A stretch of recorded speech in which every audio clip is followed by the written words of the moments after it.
welcome back to Creatively Crafty Life. My name is Melanie, and this is my next installment in 12 Days of Christmas, and we're going to switch it up a little bit. We're going to work in my little journal here. It's a Christmas journal that I made from an Amazon catalog from last year, and I'm thinking I'm going to use that page there, but I just want to do a quick flip through, see if there's anything else that jumps out at me, and I decide that no, that is the page that I am going to use. So I'm going to be using some paper images from this cute Christmas stack, and I like to use these images to make paper toll or decoupage, whatever you want to call it, where you layer parts of images on top of each other to give it a real dimensional look. So I'm going to pull out 3 of the sheets here of this cute little deer with the bag of gifts, and that is what I'm going to use for this journal page. I do like to use one of the images in its entirety as a base for the layers. That way, if I don't trim exactly right, or if the image is a little bit more difficult to trim out because of fur and fuzz and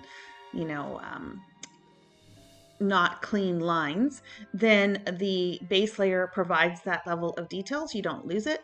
So I'm just going to glue that down here to start with. So this does take a little bit of planning. You do need to figure out what pieces you're going to cut from which panel.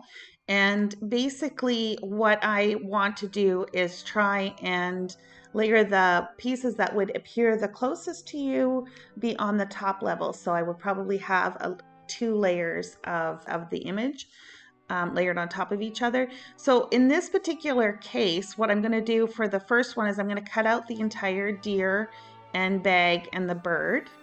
And then I'm going to go back in the next panel and trim out the bag and the front gift, the bow on the deer's neck, one of his ears, and the envelope that the bird's carrying. Okay, so I have the pieces trimmed out.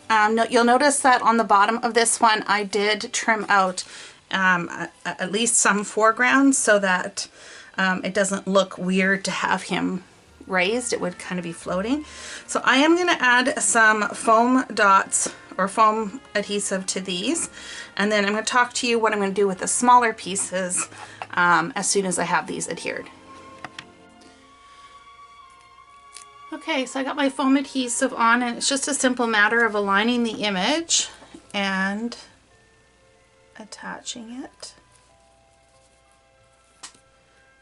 Just like so. If you get it off a little bit, it's not that big of a deal, especially in a case like this where it's just for fun. It's not like I forgot a piece of release paper. You'll notice I didn't worry about the fine details like his legs and stuff like that because I have the first panel down. You still see that without having to worry about trimming it out. Cute, right? Okay, so for the last pieces, or for the next layer, I trimmed out the bag, his little ear, the envelope, and his little bow. And these are all itty bitty pieces. And so what I like to do with these is I like to take a toothpick. And also I don't really want to put a whole other layer of foam behind it because this is in a journal and it's going to get awfully bulky. No foam. Instead we're going to take clear silicone. I just bought this off of Amazon from Loctite. Okay, so this stuff does have some fumes to it, so please work in a ventilated area. So I'm just going to take a little bit of the silicone onto the toothpick and just kind of dab it. If you want to use tweezers, that's a good idea. I just don't know where mine are at the moment. So I'm just going to kind of loosely spread this out, but not too thin because we want some dimension. That's the whole point of doing this. And then we're going to pop that on, and we do not want to squish it flat, right? We want it to keep some dimension, so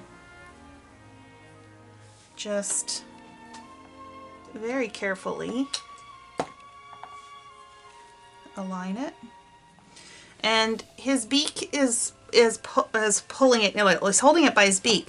So I actually want that to kind of go in a little bit and then the rest to stick up. So it allows you to sculpt it a little bit, the silicone gel or the clear silicone, whatever you want to call it.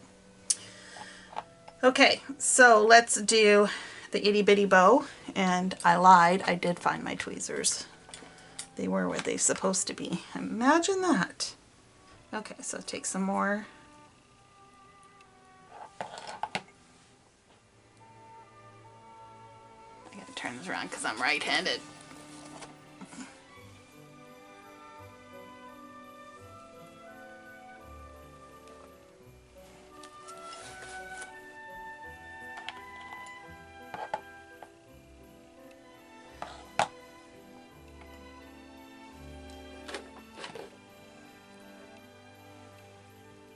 We definitely want his ear to be more pressed in towards his head. So we definitely want this to be in and this to be out. But we do want contact so it'll stick. I don't actually know how long it takes for it to dry. Probably a little while. I usually just leave it overnight so I don't think too much about it. And the last piece is the bag, and this is a pretty big piece, so we can gloop this on. Now there's nothing to say that you couldn't have done this for the first level as well. I just was lazy. Foam tape just was faster.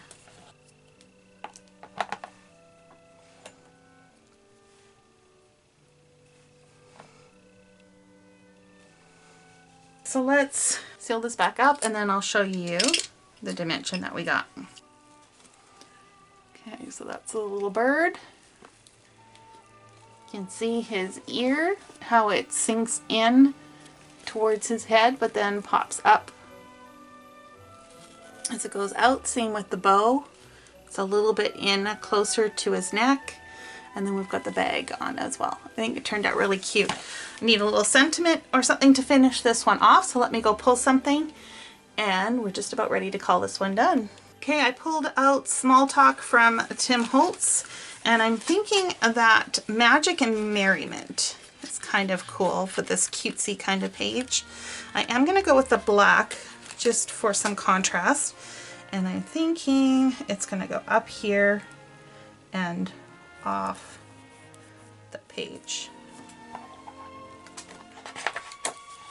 And I think we're going to call this one done. Let me know below if you have a Christmas art journal, and if not, would you consider doing one?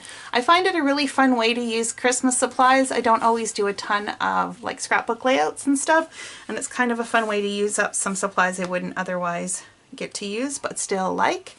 I'm going to let this sit overnight before I close the book, but that is it for this art journal page. Thank you so much for joining me, and until next time, happy crafting.